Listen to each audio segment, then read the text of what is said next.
우리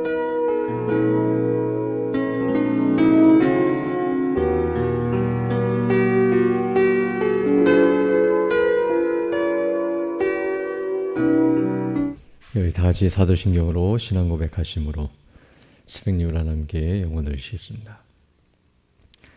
전능하사 천지를 만드신 하나님 아버지를 내가 믿사오며 그 외아들 우리 주 예수 그리스도를 믿사오니 이는 성령으로 잉태하사 동정녀 마리아에게 나시고 본디오 빌라도에게 고난을 받으사 십자가에 못 박혀 죽으시고 장사한 지 사흘 만에 죽은 자 가운데서 다시 살아나시며 하늘에 오르사 전능하신 하나님 우편에 앉아 계시다가 죄로서 산자와 죽은 자를 심판하러 오시리라.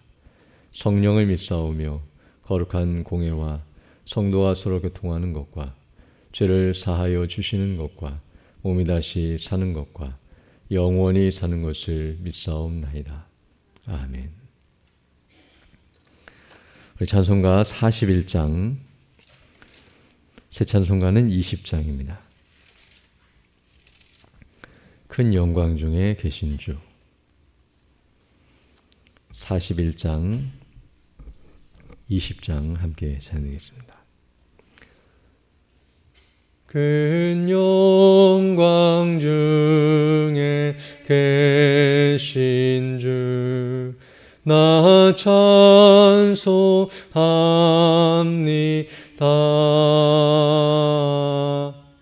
영원히 계신 주 이름 나 찬송합니다.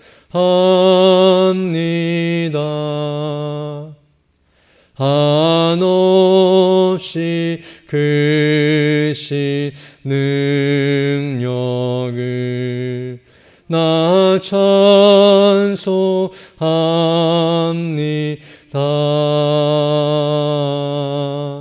참되고 미쁜 그 언약 나 찬송합니다.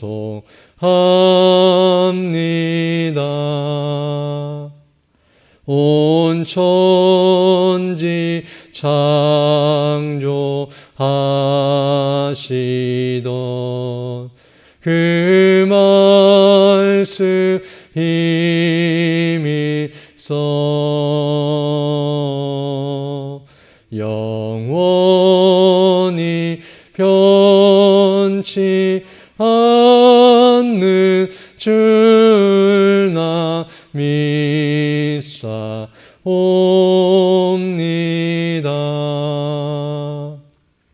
그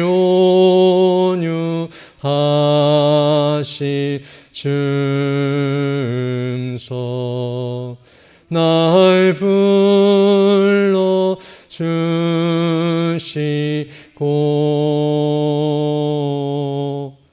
그 품에 품어 주시니 나 찬송합니다.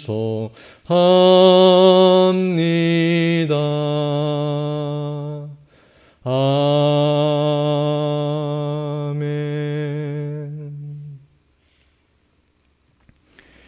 하나님의 말씀은 욥기 38장 25절로 30절 말씀입니다.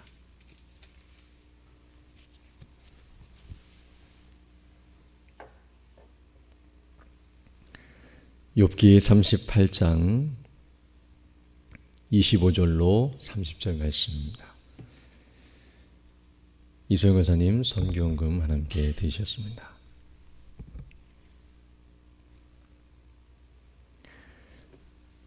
욥기 38장 25절로 30절 말씀 제가 봉독해 드리겠습니다. 누가 포도를 위하여 길을 내었으며 우리의 번개길을 내었으며 사람 없는 땅에 사람 없는 광야에 비를 내리고 황무하고 공허한 토지를 축축하게 하고 연한 불이 나게 하였느냐. 비가 아비가 있느냐. 이슬방울은 누가 낳았느냐. 얼음은 네 태에서 났느냐. 공중의 서리는 누가 낳았느냐. 물이 돌같이 굳어지고 해면이 어느니라. 아멘. 오늘 읽은 이 본문 말씀도 하나님께서 욥에게 하시는 말씀인데요. 여기서도 하나님께서는 창조주 되심과 그 창조주로서의 행사를 말씀해 주시고 계십니다. 25절부터 보게 되면 이렇게 말씀하고 있는데요. 누가 폭우를 위하여 길을 내었으며 우레의 번갯길을 내었으며 라고 묻고 계십니다. 이 말씀을 통해서 하나님께서는 폭우와 그리고 우레의 번개를 창조하신 분이시며 또 그리고 그 길을 정하시고 그 뜻대로 행하시는 분이시라는 사실을 말씀해 주시고 계십니다. 폭우, 좀 많이 내리는 비를 말하는데요. 홍수와 같이 내리는 그 비가 어느 장소에 어떤 때에 어떤 식으로 내리는지를 하나님께서 다 정하시고 그 길을 따라서 비가 내리게 하시며 또 우레가 치고 번개가 치는 그 모습도 그냥 아무렇게나 치는 것이 아니라 하나님께서 그 길을 정하시고 그 모든 것들을 인도하신다는 사실을 분명하게 가르쳐주고 계십니다.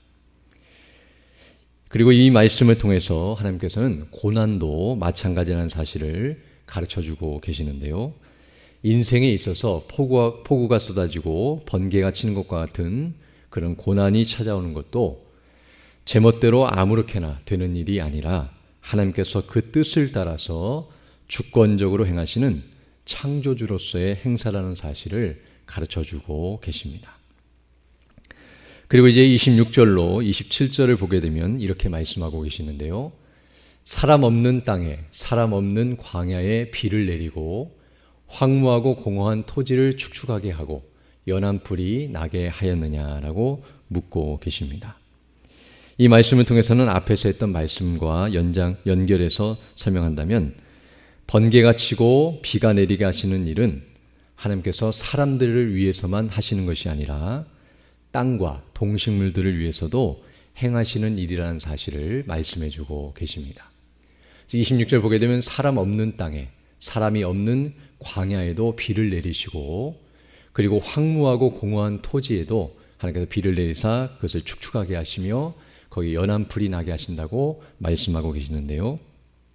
우리가 생각할 땐 사람이 없기 때문에 그런 땅에는 비를 내릴 필요도 없고 그 땅이 황폐케 되거나 잘못된다 할지라도 우리와 관계가 없기 때문에 우리는 관심도 없는데요. 그러나 하나님께서는 사람이 없는 땅이라 할지라도 그 땅을 위해서라도 비를 내려주시고 그리고 그곳에 있는 식물들을 자라게 하시며 또 그곳에 있는 동물들이 짐승들이 그것을 먹고 또 생활할 수 있도록 하나님께서 그들을 먹이시기 위해 이 모든 일들을 행하신다는 사실을 말씀해 주고 계십니다. 그러므로 사람과 관계된 일만 사람들이 있어야만 하나님께서 그 일을 행하시는 것이 아니라 사람이 없어도 하나님께서는 모든 만물 가운데 이 모든 일들을 행하신다는 사실을 가르쳐주고 있습니다. 그리고 이 말씀을 통해서 하나님께서는 사람뿐만 아니라 모든 만물을 창조하시고 다스리시는 분이시라는 사실을 이와 같이 설명해주고 계십니다.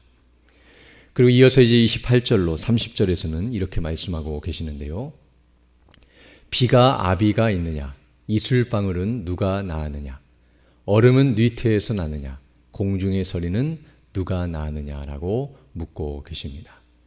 여기 본문에서 비, 그리고 이슬, 얼음과 서리 이런 모든 것들은 어떻게 생겨났고 그 모든 것들이 어떻게 진행되느냐를 물으심으로써 바로 이 모든 것들도 하나님께서 창조하셨다는 사실과 그리고 30절을 보게 되면 물이 돌같이 굳어지고 해면이 어느니라 라고 말씀함으로써 물이 온도가 낮아지면 얼게 되는 것과 그리고 바닷물이 다 얼진 않지만 하나님께서 여러 가지 냇물이라든지 이런 물들을 얼게 하시는 이런 모든 행사들을 말씀하심으로써 물이 어는 것마저도 하나님이 행하시는 일이라는 사실을 분명하게 가르쳐주고 계십니다.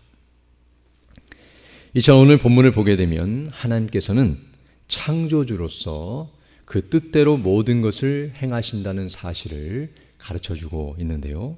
이것은 이미 앞에서부터 계속해서 반복적으로 그리고 강조하시면서 설명하고 계시는 내용입니다.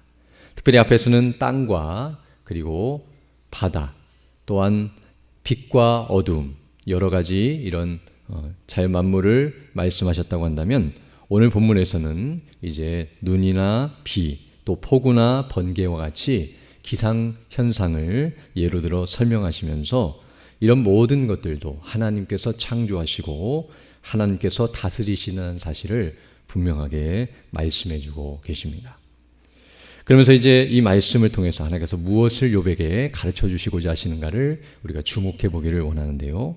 바로 하나님이 이 말씀들을 통해서 먼저는 자신이 창조주시고 그리고 그 창조주로서 모든 것을 행하신다는 이 사실을 통해서 먼저는 앞서 살펴본 것처럼 욥을 책망하시는 말씀이라는 것을 우리가 살펴본 바 있습니다. 즉 하나님의 창조주라는 이 사실은 욥을 포함한 모든 인생과 모든 만물은 다 하나님께서 창조하신 피조물이라는 사실을 가르쳐 주심으로써 이제 욥에게 이 말씀을 하시는 것은 바로 피조물로서 감히 하나님의 행사를 따져 묻는 것은 잘못된 것이라는 식으로 그를 책망하고 계시는 말씀이라는 것을 알 수 있습니다. 그러나 하나님께서 이 말씀을 하시는 것은 단순히 그저 하나님이 창조주시라는 사실을 강조하시며 욥을 책망하시는 수준에서 머무는 것이 아니라 이와 함께 또 다른 의미로 이 말씀을 하고 있다는 것을 알게 되는데요. 이것은 욥을 책망하고 그를 두렵게 하는 말씀이기도 하지만 동시에 욥을 위로해 주시고 또 욥에게 힘을 주시는 말씀이라고도 할 수 있습니다. 왜냐하면 하나님께서 모든 만물을 창조하시고 다스리신다는 이 사실은 가장 두려운 말씀이기도 하지만 그러나 가장 힘이 되는 말씀이기도 하기 때문입니다. 왜냐하면 하나님을 두려워하는 사람, 바로 이런 하나님이시라는 것을 깨닫고 그 하나님을 믿고 의지하며 그 하나님만을 두려워하는 사람은 어떤 의미에서는 그 하나님 외에 다른 어떤 것도 두려워할 것이 없는 사람이라는 사실을 우리는 깨닫게 됩니다. 왜냐하면 하나님이 가장 두려우시고 창조주시기 때문에 하나님 외에는 창조자가 없고 하나님보다 더 두려운 존재가 없기 때문에 이런 하나님을 사람이 두려워하게 되고 그 하나님을 온전히 믿고 신뢰하게 된다고 한다면 그 어떤 것도 두렵거나 그를 무섭게 할 것이 없다는 사실을 깨닫게 됩니다. 그러므로 하나님만을 두려워하는 사람, 하나님을 경외하는 사람은 고난마저도 두려워할 이유가 없다는 사실을 하나님께서는 지금 욥으로 하여금 깨닫게 하시고 있다는 것을 알게 됩니다.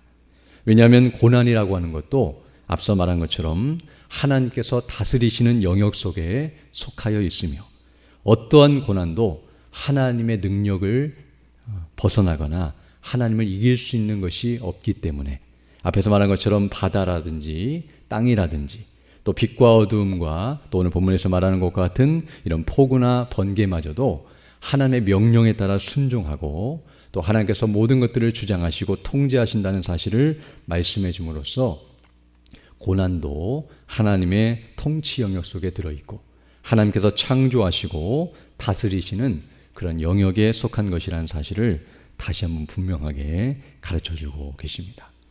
또한 창조된 세계뿐만 아니라 이런 고난도 다스릴 뿐만 아니라 사단도 마찬가지라는 사실을 말씀해주고 계시는데요.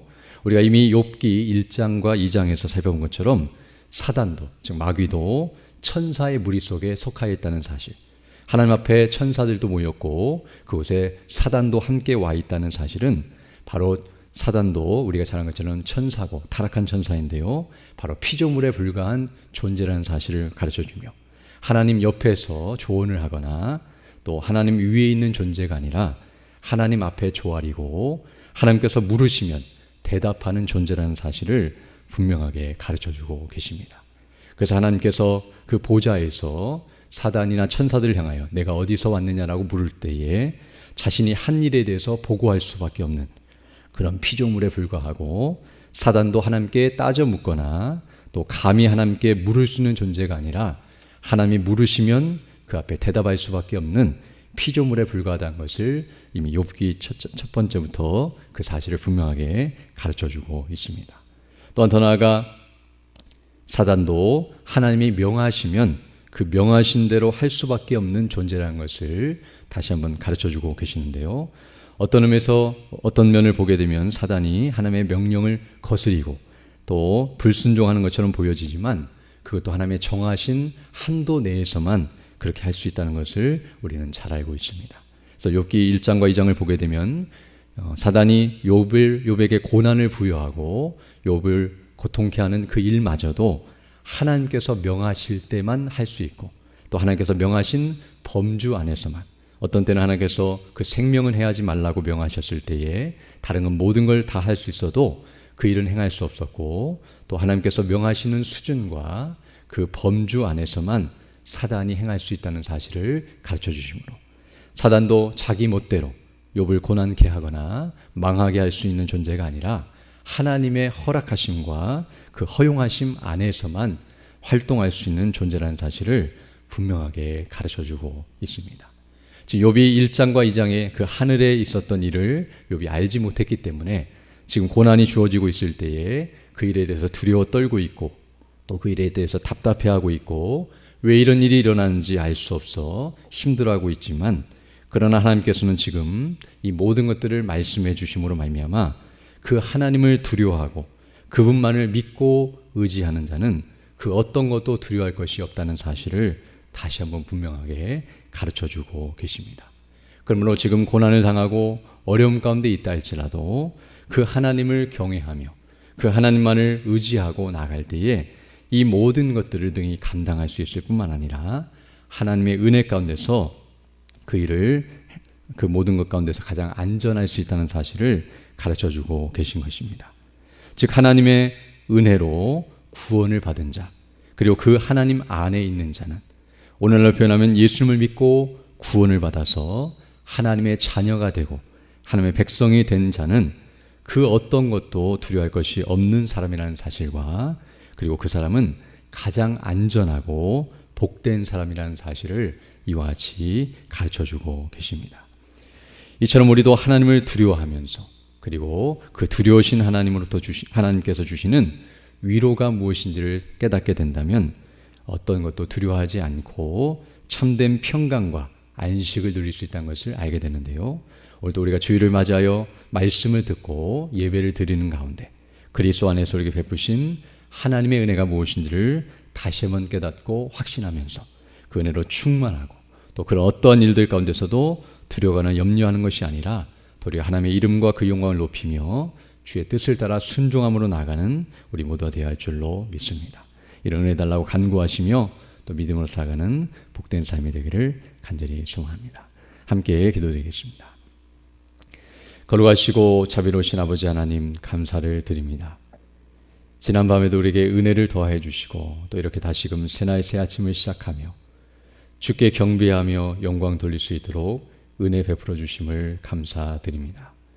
특별히 오늘은 주일을 맞이하여 주의 백성들이 함께 모여 예배하며 영광 돌릴 때에 낮 예배 시간에 말씀을 증거하시는 우리 원로 목사님과 또 오후 예배 시간에 말씀을 증거하시는 우리 담임 목사님의 능력과 지혜와 권능과 성령의 충만함과 은혜로 함께 해주셔서 주의 말씀이 선포될 때에 우리 모든 주의 백성들이 은혜를 받고 믿음 안에 견고하게 서게 하시며 하늘의 영광과 은혜로 충만케 해주셔서 우리를 구원해 주신 하나님의 이름과 그 영광을 찬양하고 경배하며 또 주님이 주시는 참된 안식과 기쁨을 누리는 복된 은혜의 시간 될 수 있도록 역사하여 주시며 또 우리 어린아이부터 시작하여 노예까지 모든 성도들이 그리스도 안에 더욱 견고하게 서게 하시고 주님 맡기신 복음의 사명을 바르게 잘 감당하며 나아갈 수 있도록 은총을 더하여 주옵소서. 특별히 수술을 받고 회복 중에 있는 우리 이옥 권사님과 또 손유명 쌤에게 은혜를 더해 주시고 또 수술 앞두고 있는 우리 이동국 군과 또 김성균 쌤에게 은혜를 더해 주셔서 그 모든 과정을 통하여서 온전히 그 연약한 부분이 치료받게 하여 주시고 또 온전히 회복되는 역사가 있게 해주셔서 하늘의 영광과 은혜로 충만케 해주시고 또 맡기신 사명을 바르게 잘 감당할 수 있도록 강건함으로 은혜를 더해 주시며 또 연로하신 우리 모든 성도들과 또 질병과 사고로 인하여 연약한 가운데 있는 모든 성도들 붙들어 주시고 인도하여 주셔서 그 연약한 중에서도 믿음으로 그 모든 것들을 잘 감당케 하시며 또 하나님의 도우심과 은혜를 구하고 있사오니 치료하여 주시고 회복해 주셔서 더 강건한 모습으로 주의 일에 힘쓰는 믿음의 사람들 다 될 수 있도록 은혜를 더하여 주옵소서. 또 이 아침에 귀한 예물 드린 손길이 있사오니 주께서 기쁘게 받아주시고 또 예물이 사용되는 곳마다 복음이 증거되며 주의 영광이 드러나는 곳에 아름답게 사용되는 귀한 물질 될 수 있도록 은총을 더하여 주옵소서. 또 이 시간 기도할 때도 주의 성령께서 함께하사 믿음으로 주의 뜻을 간구하는 귀한 시간 되게 하시고 그 뜻을 따라 살아가는 복된 한 날이 될 수 있도록 은총을 더하여 주옵소서. 모든 것 주께 의지하고 우리 주 예수님 이름으로 기도드립니다. 아멘. 하늘에 계신 우리 아버지여, 이름이 거룩히 여김을 받으시오며 나라에 임하오시며 뜻이 하늘에서 이루는 것 같이 땅에서도 이루어지이다. 오늘날 우리에게 일용할 양식을 주옵시고 우리가 우리에게 죄 지은 자를 사하여 준 것 같이 우리 죄를 사하여 주옵시고 우리를 시험에 들게 하지 마옵시고 다만 악에서 구하옵소서. 대개 나라와 권세와 영광이 아버지께 영원히 있사옵나이다. 아멘. 기도하시고 돌아가시기 바랍니다.